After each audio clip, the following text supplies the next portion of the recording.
சவுலு இப்ப யாரோட ரெப்ரசன்டேட்டிவ் தெரியல, கோலியாத்தை பத்தியே பேசிட்டு இருக்கிறான். என்னன்னு சொல்லுங்க, கோலியாத்தை பத்தியே. கோலியாத்னா யார்? எதிரி, பிசாசு.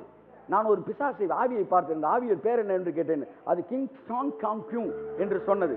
இவன் யாருன்னா யாரு? சவுலு. சவுல் தான் கோலியாத்தை பத்தியே பேசுவான். ஆனா ஒரு முறை கரடியை கொன்னேன், ஒரு தடவை சிங்கத்தை கொன்னேன். இந்த கோலியாத்தும் அவைகளில் ஒன்றை போல. அப்படின்னு என்ன அர்த்தமா? அதெல்லாம் மிருகம், அறிவில்லாத மிருகம். அந்த மிருகத்துல ஒன்னாதான்டா நீ இருப்ப. விருத்த சேதனம் இல்லாத இந்த பெலிஸ்தியன் ஏமாத்துறான். கையத்தட்டு. என்ன பிசாசு, என்ன ஆள், என்ன பில்லி சூன்யம், என்ன நோய், என்ன வியாதி, என்ன கேன்சர் என்று ஒருவன் பேசுவான் என்றால் அவன் தாவீதின் குமாரனின் அபிஷேகத்தை பெற்றவனாயிருக்கிறான். கையத்தட்டி கொண்டவர் ஆமென் சொல்லுவான். ஹல்லேலூயா. சவுல் சொன்னான், எல்லாரும் உபவாசம், போருக்கு போறோம், எல்லாம் உபவாசம் உபவாசம். அவன் கண்ணை கட்டுது, இப்பவே கண்ணை கட்டுதுறான். சவுல் சொல்றான், he is believing the deeds rather believing God. Yes, கடவுளை உபவாசம் போற தப்புன்னு சொல்லல. உபவாசத்தை நம்பி உபவாசம் போடாத, கடவுளை நம்பி உபவாசம் போடு. கடவுளோட உட்காரும் போது சாப்பாட்டை மறக்கிறது தான் உபவாசம். சாப்பாட்டை மறக்கணும், உடன் வாசம். எல்லாருக்கும் கண்ணை கட்டுறப்ப ஒரே ஒருத்தன் யோனத்தான், ஞானிக்கு தோழன் என்னவாவான்? ஞானி ஆவான். தாவீதோட உரசி இவன் என்ன செய்ய, எல்லாரும் உபவாசம் இருக்கணும் அப்படின்னு சொல்லும் போது இவன் என்ன செய்யறான்? ஒரு தேன்கூடை பார்க்கிறான். தேன்கூடை எடுத்து புசித்தான். அவன் கண்கள் தெளிவானது. எதிரிகளை இவ்வளவு பெரிய கூட்டம் விடாம 150 நாள் 120 நாள் இதுல இருந்தாங்க. அவங்க எல்லாம் ஜெயிக்கல. இவன் ஒருத்தனே போய் அடிச்சுட்டு திரும்ப வந்துட்டான். யாரா ஜெயிச்சேன்னு கேட்டா யோனத்தான் ஜெயிச்சாரு. நான் எப்படி சார் ஜெயிச்ச? நான் என்று சொல்ல எனக்கொன்றும் இல்லை, திறமன்னு சொல்ல என்னிடம் எதுவும் இல்லை. சொல்லுங்க சொல்லுங்க, எனக்கொன்றும் இல்லை, திறமன்னு சொல்ல என்னிடம் எதுவும் இல்லை. தகுதியில்லா என்னை உயர்த்தியது உங்க கிருபை, உங்க கிருபை இல்லைன்னா கிருபை இல்லைன்னா நானும் இல்லை. ஏசாயா 45, ஏசாயா 40:31, 30 வாசமா. இளைஞர் இளைப்படைந்து சோர்ந்து போவார்கள். நல்லா நல்லா, இளைஞர் அப்படி உயிரோட இளைஞர் இளைப்படைந்து பாருங்க, இளைஞர்கள் கூட இளைப்படைந்து சோர்ந்து போவார்கள். வாலிபரும் இடறி விழுவார்கள். வாலிபரும் கூட இடறி விழுவார்கள். கர்த்தருக்கு காத்திருக்கிறவர்களோ, கையத்தட்டு காத்திருக்கிறவர்களோ. நல்லா நல்லா நல்லா.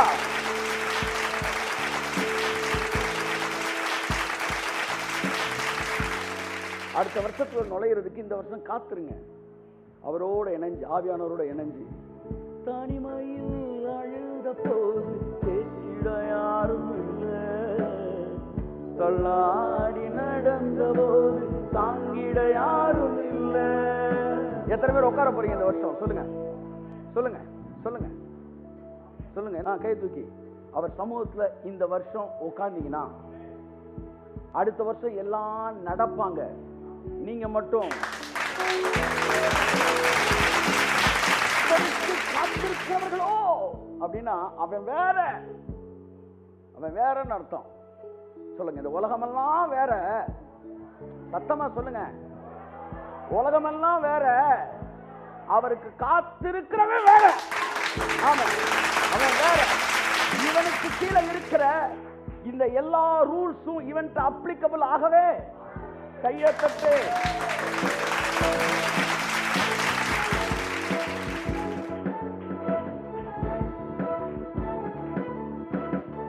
இங்க பாருங்க, அப்ளிகபிள் ஆகாது, உங்கள்ட்ட அப்ளை ஆகாது.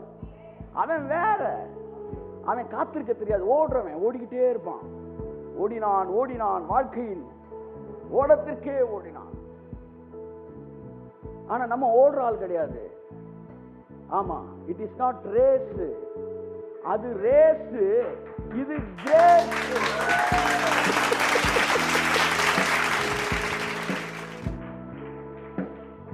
சோ கிரேஸ்ல இருக்கிறவனோ அப்படின்னா அவனுடைய லா வேற, ரூல்ஸ் வேற, எல்லாம் வேற. ஒரு ஆள் இந்த இடத்துக்கு வரணும் இத்தனை வருஷம் ஆகும், ஒரு பிசினஸ் இங்க வரணும் இத்தனை வருஷம் ஆகும், ஒரு மேட்டர் இந்த இடத்துக்கு வரணும், ஊழியம் வரணும் இவ்வளவு நாள் ஆகும், இதெல்லாம் வேற. ஆனா கர்த்தருக்கு காத்திருக்கிறவனோ அவன் ஆவியானவர் சொன்னாரு, நீ எந்த அளவு இந்த வருஷம் காத்திருக்கிறியோ இந்த நேச்சுரல் ப்ராசஸ் நீ ஓவர்டேக் பண்ண போறேன்னு. அந்த அந்த நேச்சுரல் ரெல்ம் ஒரு ப்ராசஸ் பண்றதுக்கு ஒரு டைம் எடுக்குதுல, அந்த டைமை நீ ஓவர்டேக் பண்ணுவேன்னு. பாருங்க, சீசர்கள் எல்லாம் அக்கறைக்கு போவதற்கு துரிதப்படுத்தப்பட்டு ஓடினார்கள். படகுல எடுத்துட்டு வேகமா போறாங்க அக்கறைக்கு போறதுக்கு.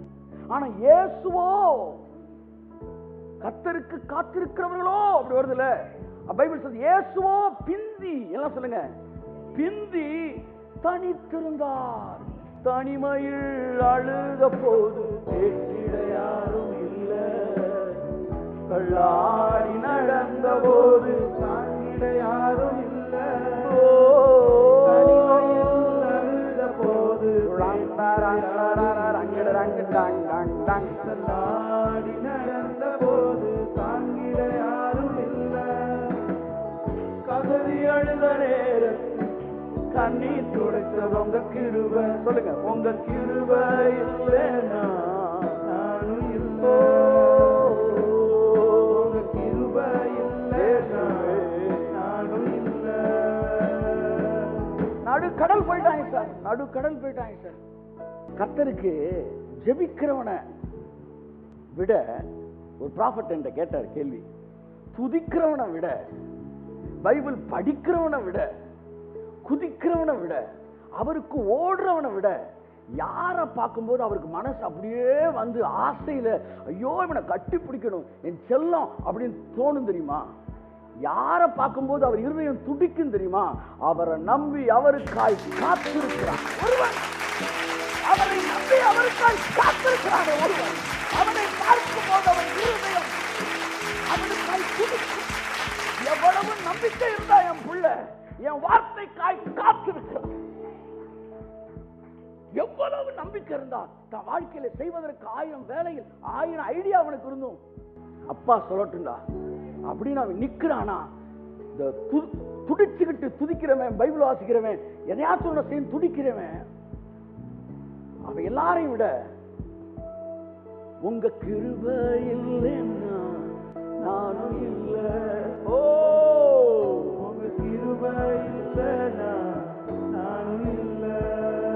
இப்படி உட்கார்ந்து இருக்கவனை பார்க்கும்போது அவர் மனசு அப்படியே கைக்குள்ள கையை விடுமா, எதையாச்சும் ஒண்ணு கொடுக்கணுன்றான்.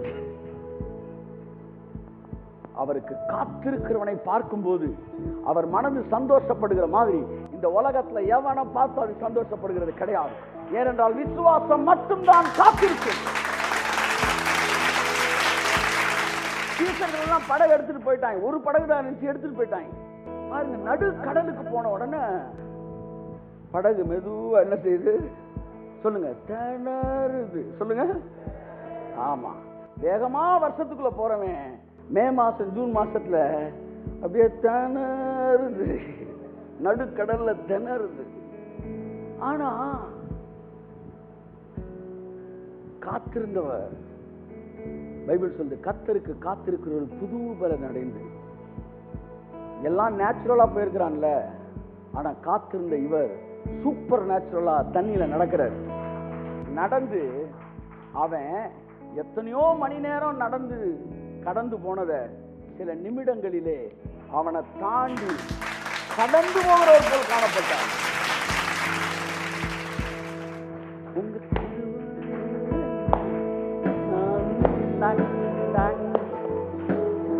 என் அன்புக்குரியவர்களே, ஆனா இந்த வருஷம் அவருடைய சமூகத்தில் அமர்ந்திருப்பதற்கு நேரம் ஒதுக்கி டெய்லி கொஞ்ச நேரம் நான் அவரோட பேச விரும்புறேன். டெய்லி இந்த டைம் என்னை டிஸ்டர்ப் பண்ணாதீங்க. ஒரு மிகப்பெரிய, அப்ப எல்லாத்துக்கும் லீவ் போட்டு உட்காந்துடலாமா? இந்த மாசம் ஓடிக்கிட்டே இருக்கிறவங்க எல்லாம் அடுத்த வருஷத்துல நேச்சுரல் லைஃப் தான் வாழ போறாங்க. உள்ளத்தின் ஆழத்துல இருந்து சொல்றேன், இந்த மாசம் அவர் சமூகத்துல அமர்றவங்க எல்லாம் அடுத்த வருஷம் சூப்பர் நேச்சுரல் லைஃப் வாழ போறாங்க. Please commit yourself to sit in the presence of the Lord. காக்கா பறக்கிற பார்த்திருக்கீங்களா? எப்படி பறக்கும் சொல்லுங்க? கப கப கப சொல்லுங்க. குருவி எப்படி பறக்கும்? டப டப டப. குருவி எப்படி பறக்கும்? டப டப டப. காக்கா எப்படி பறக்கும்? பட பட பட பட சொல்லுங்க. டப டப டப பட பட பட டப டப பட பட லக லக லக. இந்த மாதிரி பட பட பட பட பட பட பட பட பட பட பட அல்ல அல்ல படபட அல்ல கிறிஸ்தவ வாழ்க்கை. குருவி படபடன்னு பறக்கும், காக்கா படபடன்னு. எங்கேயாச்சும் கழுகு எப்படிங்க பறப்போம்? எப்படி? நான் வாழ்ந்தது உங்க கிருபை, நான் வளர்ந்தது உங்க கிருபை, என்னை உயர்த்தி வைத்தீரே கிருபை.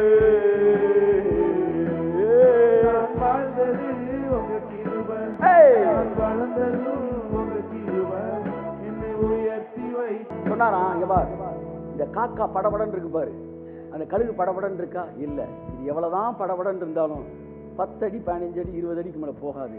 ஆனா எல்லாத்துக்கும் மேல பறக்கிற நான் உன்னை காக்காயா அழைக்கல, நான் உன்னை கழுகாதான் அழைச்சிருக்கேன்.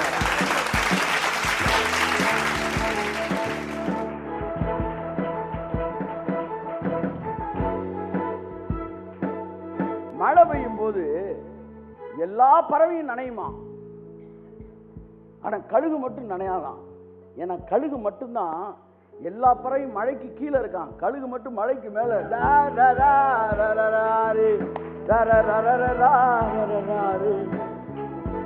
ஊரெல்லாம் பஞ்சம், எல்லாரும் கஷ்டப்பட்டப்பதான், தரித்திரமானப்பதான் ஈசாக்கு ஐஸ்வர்யவானானான். ஈசாக்கு அந்த தேசத்திலே பஞ்சம் உண்டாயிற்று. ஈசாக்கு வர வர விருத்தி அடைந்து ஐஸ்வர்யவானாகி வர வர விருத்தி அடைந்து மகா பெரியவனானான்.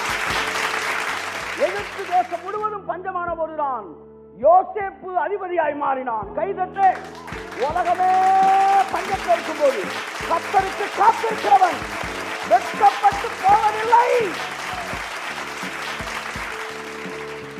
Sit in the presence of the Lord. Yield yourself to transform your mind. நம்மளால சொல்லிக்கிற ஒண்ணுமே இல்லை. நான் என்று சொல்லிக்கிட்டே இருங்க. எனக்கு ஒன்றும் இல்லை சொல்ல என்னிடம் எதுவும் இல்லை. பாருங்க, இயேசு கிறிஸ்து காத்திருந்தார். எல்லாரும் நேச்சுரலா வளர்ந்தப்ப இவர் மட்டும் சூப்பர் நேச்சுரலா போனார். போய் நேச்சுரலா வளர்ந்தவன் ஒரு லெவல்ல திணறுவான். என்ன சொல்லுங்க? எல்லாருக்கும் ஒரு பிரேக்கிங் பாயிண்ட் உண்டு. எல்லாருக்கும் ஒரு பிரேக்கிங் பாயிண்ட் இருக்கு. நேச்சுரலா இருக்க எல்லாருக்கும். ஆனா சூப்பர் நேச்சுரலுக்கு பிரேக்கிங் பாயிண்டே இல்லை. பாதி இல்லை, திணறிட்டு இருக்கும்போது இயேசு மட்டும் பைபாஸ்ல நடந்த மாதிரி. சொல்லுங்களேன், ஏறக்குறைய 3 மைல் தூரம், அப்படின்னா 4.5 கிலோமீட்டர். 4.5 கிலோமீட்டர் தரையிலேயே நடக்க முடியல, முட்டு வலின்ற நீ. அவர் தண்ணியில நடந்து வந்துட்டார். புவியீர்ப்பு விசைக்கு எதிராக ஒரு சூப்பர் நேச்சுரல். இதுதாங்க கர்த்தருக்கு காத்திருக்கிறவனுக்கு இருக்கிற மிகப்பெரிய ஆசீர்வாதம். தேவனுடைய சமூகத்திலே அவருடைய அசைவுக்காக காத்திருக்கிறவர்கள் இந்த உலகத்திலே மற்றவர்கள் சாதிக்க முடியாத மாபெரும் காரியத்தை மிக எளிதாக சாதாரணமாக சாதிப்பார்கள். அது அவர்கள் மீது விழுந்த கிருபை, அவர்கள் மீது விழுந்த அபிஷேகம், அவர்கள் மீது விழுந்த ஆசீர்வாதம், அது அவர்களுக்கு தேவன் கொடுக்கிற மாபெரும் தயவு. அவர்கள் தொடுகிற காரியம் துளங்கும், அவர்கள் திரும்புகிற திசை செழிக்கும், அவர்கள் முன்பாய் கனவுகள் திறக்கும். காரணம் கர்த்தருக்கு காத்திருக்கிறவர். கர்த்தருக்கு காத்திருக்கிறவர் ஒரு நாள் வெட்கப்பட்டு போனதில்லை. கழுகு காத்திருக்கும். புது பலன் அடையும் போது அதுக்கப்புறம் 40 வருஷம் ஆளுமா சார்? அது இளமை திரும்பிடுமா? நான் சொல்றேன், நீங்க காத்திருக்கும் போது உங்க ஃபெய்த் திரும்ப இந்த இளம் வயதுல 16 வயசு 18 வயசுல இருந்துச்சு பாருங்க, ஒரு துடிப்பு. அது அப்படியே திரும்ப உங்களுக்கு திரும்ப மிகப்பெரிய திட்டங்களை போட ஆரம்பிப்பீங்க. திரும்ப மிகப்பெரிய கூட்டங்களை பிளான் பண்ண ஆரம்பிப்பீங்க. மிகப்பெரிய அசைவுக்காய் நடக்க ஆரம்பிப்பீங்க. உங்க இளமை, உங்க மனது இளமையில் திரும்புவது மட்டுமல்ல, உங்கள் சரீரமும் இளமையாய் மாற ஆரம்பிக்கும். உன் மாம்சம் வாலிபத்தில் இருந்ததை பார்க்கிலும் ஆரோக்கியம் அடையும். கர்த்தருக்கு காத்திருக்கிறவர்கள் புது பலன் அடைவார்கள். புதுசுனா என்ன? நான் அடிக்கடி சொல்லியிருக்கேன். புதுசுனா என்ன சொல்லுங்க? புதுசுனா என்ன? பாருங்க, இப்போ நான் போட்டிருக்கேன், இதை எடுத்து இப்போதான் போடுறேன். இப்போ இன்னொரு ட்ரெஸ் நான் போட்டுட்டேன், ஆனால் புதுசாகவே இருக்கு. அது பேர் புதுசா? என்னதான் புதுசா இருந்தாலும் அது புதுசு கிடையாது. புதுசுனா என்ன? இது வரைக்கும் போடவே போடாதது. அப்ப புது பலன் என்ன? நீ பிறந்ததிலிருந்து நீ உணராத ஒரு வல்லமையை உன்னை உணர வைப்பதுதான் புதிய பலன். which you never ever experience in your lifetime. உன் வாழ்க்கையில பிறந்ததிலிருந்து ஒரு நாள் அனுபவிக்காத ஒரு கிருபை உன் மேல இறங்க போகுது. இதுவரை நீ உணராத ஒரு பலன் உன் மீது இறங்க போகிறது. அந்த பலன் புதிய பலன். அது புதிய வருஷத்துக்குள் நுழையும் போது உனக்கு முன்பாக வெண்கல கதவுகள் உடையும், இருப்பு தாழ்பாள்கள் முறியும். அந்த காலத்தில் இருக்கிற பொக்கிஷம், ஒளிப்புறத்தில் இருக்கிற புதையல சாதாரண கத்தவனுக்கு தருவார். ஏனென்றால் நீ இப்ப புதிதும் கூர்மையும் ஆக்கப்பட்ட ஒரு எந்திரமாயிருக்கிறாய். நீ மலைகளை மிதித்து நொறுக்கி, அச்சா மலைலாம் நொறுங்க போகுது. எல்லாம் சொல்லுங்க. பிசினஸ் மேனுக்கு சொல்றேன், இதுக்கு முன்னாடி இந்த பிசினஸ் நீங்க பண்ற பிசினஸ் எவன்லாம் மலை மாதிரி இருந்தானோ அந்த மலையெல்லாம் காணாம போகுது.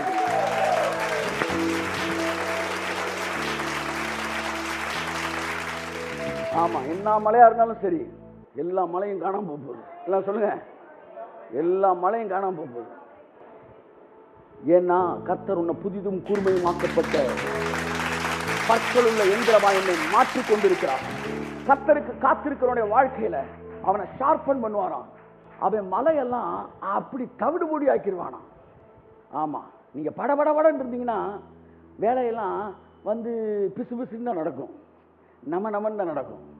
ஆனா நீங்க அமைதியா இருந்தீங்கன்னா வேலையெல்லாம் சொல்லுங்க படபடன்னு நடக்கும். கை தட்டுங்க. திரும்ப புரியுற மாதிரி சொல்றேன். நீங்க படபடன்னு இருந்தீங்கன்னா வேலையெல்லாம் அமைதியா தான் நடக்கும், வேகமா நடக்காது. ஆனா நீங்க அமைதியா இருந்தீங்கன்னா வேலையெல்லாம் தனிமையில் அழுத போது யாரும் நடந்த போது தாங்கிட யாரும் இல்லை. தனிமையில் அழுத போது யாரும் நடந்த போது தாங்கிட யாரும் இல்லை. ஓகே, கர்த்தருக்கு காத்திருக்கிற போது நேச்சுரல் ப்ராசஸ் உடைக்கிறீங்க. எல்லாம் சொல்லுங்க, அந்த டைம் டியூரேஷனை உடைக்கிறீங்க. உங்க லைஃப்ல வந்து நேச்சுரல் ப்ராசஸை பிரேக் பண்ணத்தக்க பல காரியங்களை கர்த்தர் ஏற்படுத்த போறார். உங்க டிஎன்ஏ ஜீன் எல்லாம் அப்படி மாறப்போது ஏற்றினாங்க. இதுவரை நான் ஒரு விஷயத்தை சொல்லுகிறேன், அடுத்த வருஷத்தில் மட்டுமல்ல, வருகிற வருஷங்களிலே இந்த உலகம் ஒன்றை பார்க்க போகிறது, உங்கள் மூலமாய் ஒன்றை பார்க்க போகிறது. அது என்னவென்றால், பூமியிலே எந்த தேசத்திலும் நடக்காத அற்புதங்கள், இதுவரை இந்த உலகம் பார்க்காத அற்புதங்கள்.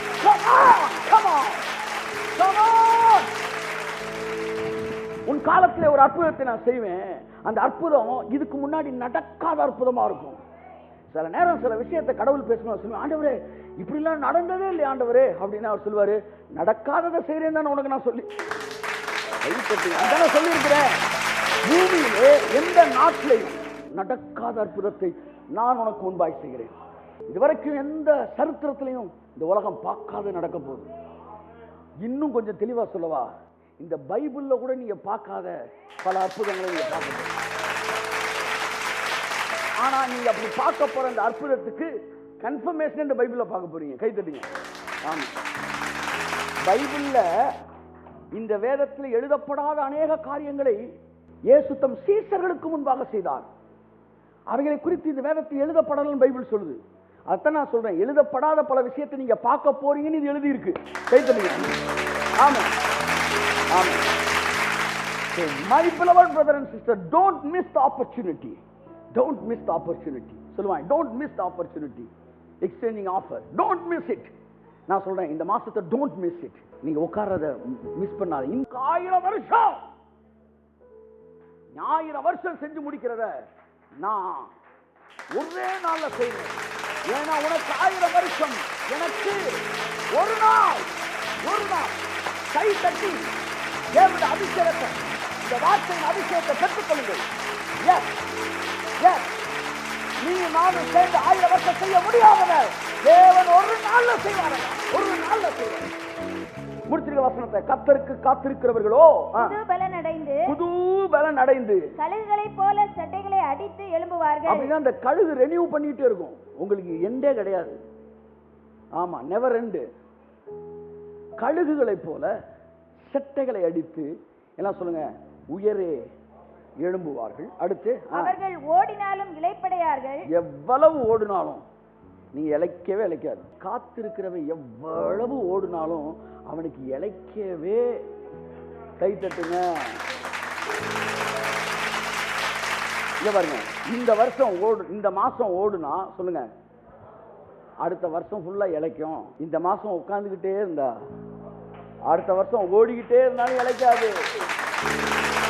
ஆமா, இளைப்பும் இல்லை களைப்பும் இல்லை, அவர்கள் ஓடினாலும் இளைப்படையார். அடுத்து, நடந்தாலும் சோர்ந்து போவார்கள். கர்த்தருக்கு காத்து புது பலன் அடைந்து செட்டைகளை அடித்து உயர எழும்புவார்கள். அப்படின்னா என்னன்னா, எல்லாரும் நடக்கிற நேரம் நீங்க மட்டும் பறப்பீங்க, சூப்பர் நேச்சுரலா ஆயிரும். ஒண்ணு. இன்னும் ஒரே ஒரு வசனம் மட்டும், அவர் சமூகத்தில் அமர்றவனுக்கு கர்த்தர் கொடுக்குற ஒரு பெரிய பாக்கியத்தை சொல்லி நான் முடிக்கிறேன். மத்தேயு 22:44. நான் உம்முடைய சத்துருக்களை உமக்கு பாதபடியாக்கி போடும் வரைக்கும். நான் உம்முடைய சத்துருக்களை, எல்லாம் சொல்லுங்க, எத்தனை பேர் சத்துரு இருக்காங்க கை தூக்குங்க. அப்ப அந்த வசனம் சத்துருக்கள் முன்பாக ஒரு பந்தி அப்படின்னா, நான் சொன்னேன்ல, ஆவியானவர் நிரப்ப சொன்னாரு, இந்த வருஷம் எங்கெல்லாம் வெட்கத்தை அனுபவிச்சியோ அங்கேயே வச்சு, ஆமா, ஓடி போகிறது போல நாம் ஓடி போகிறது இல்லை, எங்கேயோ அங்க வச்சு உன் தலையை ஆசீர்வதித்து தேவன் உயர்த்துவார். அப்ப இந்த சத்துருக்கள் இருக்காங்க பாத்தீங்களா, சத்துருக்கள், இந்த சத்துருக்களை எப்படி டீல் பண்றாரா? வாசிங்க, இந்த வசனத்தை வாசிங்க. உம்முடைய சத்துருக்களை உமக்கு பாதபடியாக்கி போடும் வரைக்கும். சத்துருக்கள் எல்லாம் என்னவா மாற போறாங்களா சொல்லுங்க? பாதபடினா என்ன அர்த்தம்? Food stool, food stool. அப்ப நல்லா கவனிங்க, சத்துருக்களை பாதபடியாக்கி போடும் வரைக்கும். அப்படி ஒரு லைஃப் ஸ்டைல் யாருக்கு வேணும்னு நினைக்கிறீங்க சொல்லுங்க? இப்ப எனக்கு மூணு எதிரி இருக்கிறான் அப்படின்னா உங்களுக்கு 3 படிக்கட்டு. சார் எனக்கு 10 எதிரி இருக்காங்க சார், 10 படிக்கட்டு. ரொம்ப உயரத்துக்கு போக போறீங்க சார், பயங்கரமான எதிர்காலம் இருக்கு சார். அப்ப சத்துருக்களை பாதபடியாக்கி போட போறாராம். அடுத்த வருஷம்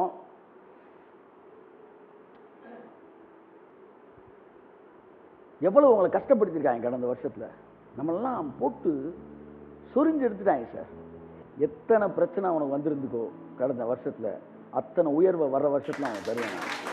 ஆமா, வருகிற வருஷம் உங்கள் பிரச்சனைகளுக்கு தக்க கண்ணீரை கண்ட வருஷங்களுக்கும் துக்கத்தை கண்ட வருஷம் கண்ணீரை கண்ட நாட்களுக்கும் சமமாய் உங்களை மகிழ்ச்சியாக்கிற கர்த்தர். அவர்களை எவ்வளவாய் ஒடுக்கினார்களோ அவ்வளவாய் அவர்கள் பெறுகிறார்கள். எல்லாரையும் தாழ்மையா பார்த்தீங்கன்னா, எவனை பார்க்கிறியோ உன் கண்ணுக்கு முன்னாடி அவனை உயர்த்தி வைப்பார். ஏனென்றால் உன்னை தாயின் கர்ப்பத்தில் சிருஷ்டித்தவர் தான் அவனையும் தாயின் கர்ப்பத்தில் சிருஷ்டித்தார். அவருடைய பார்வையில் அற்பமானவன் என்று ஒருவனும் இல்லை, என் அன்புக்குரியவர்களே. ஆகவே கர்த்தர் அப்படித்தான் வச்சிருக்கிறார். ஆகவே நல்லா கவனிங்க, நம்மளுடைய வாழ்க்கையில எதெல்லாம் நமக்கு பிரச்சனை பண்ணானோ வர்ற வருஷத்துல நீ மேல இருப்பீங்க. எப்ப இது ப்ராசஸ்குள்ள வருது தெரியுமா? அது எப்படி ப்ராசஸ் ஆகுது தெரியுமா? வாசிங்க இந்த வசனத்தை.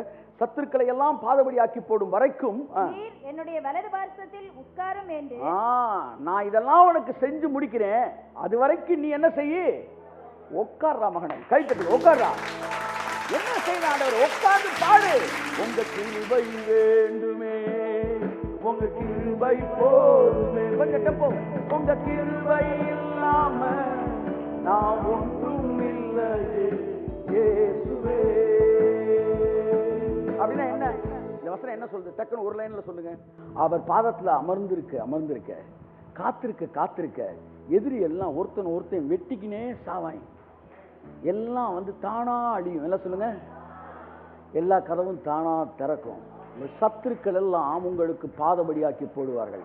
அடுத்த வருஷம் சத்துருவே இல்லாத ஒரு வாழ்க்கை வேணும்னா இந்த வருஷம் அவர் பாதத்தை நீங்க அமர்ந்துருங்க. கை கட்டுங்க ஓடுறவருக்கு. ஹல்லேலூயா. அவர் சமூகத்தில் அமர்ந்திருக்கும் போது உங்கள் சத்துருக்கள் எல்லாம் இல்லாம போறாங்க. உட்கார்ந்துருக்கவனுக்கு எதிரா யாருமே இல்லை, இருந்தாங்கன்னா இல்லாம போயிடுவாங்க. அதான் சொல்றாரு, இல்ல அவன் எதிரியே இல்லடா.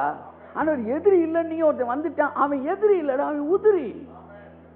எடுத்தது போக சொல்லுங்க சார்.